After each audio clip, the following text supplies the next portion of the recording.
Bonjour, je m'appelle François Sarano et avec Pomme Bernos, nous avons eu le bonheur d'écrire et elle d'illustrer « S'il te plaît, dessine-moi un cachalot » qui vient d'avoir le prix Le Goût des Sciences.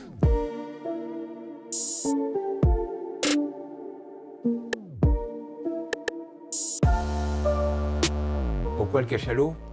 Parce que le cachalot est un animal mammifère comme nous, avec une société incroyablement complexe, structurée autour des nounous, des babysitters, une société solidaire. Et je souhaitais très vivement faire quelque chose d'illustré. Je rêvais une bande dessinée.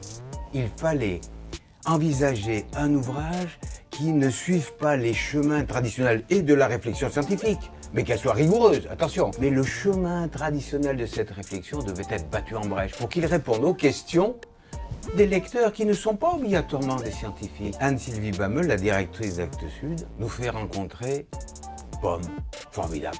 Tout d'un coup, on était dans l'inconnu.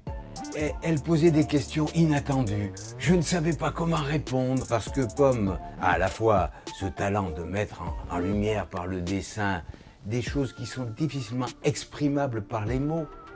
La légèreté, la grâce des cachalots, ça s'exprime par le dessin et c'est essentiel.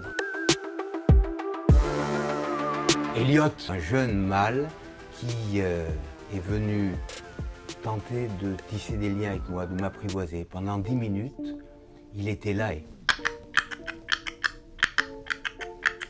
cet idiome, cette expression sonore à 8 clics signifie je veux des caresses, je veux tisser des liens.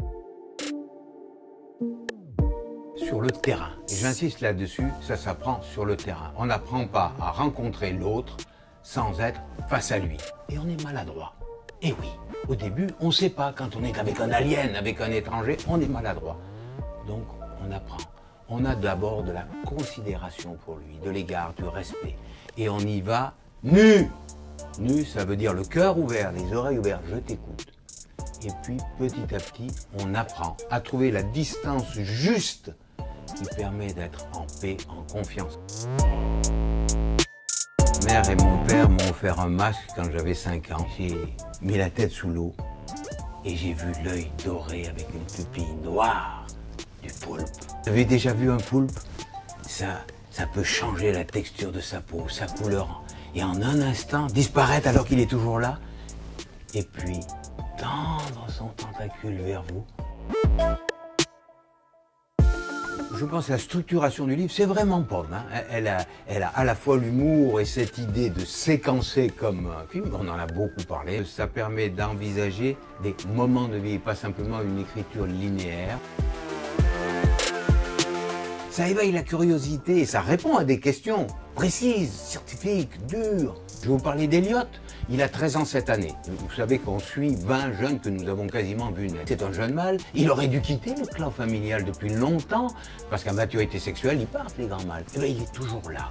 Il est toujours là parce que le clan s'est scindé en deux et dans le groupe dans lequel il est, il n'y a pas de babysitter. Et donc il a joué depuis 2 ans le rôle de la babysitter. Lui, le mâle de dur à cuire, il était la babysitter. Quelle va être la suite de son histoire?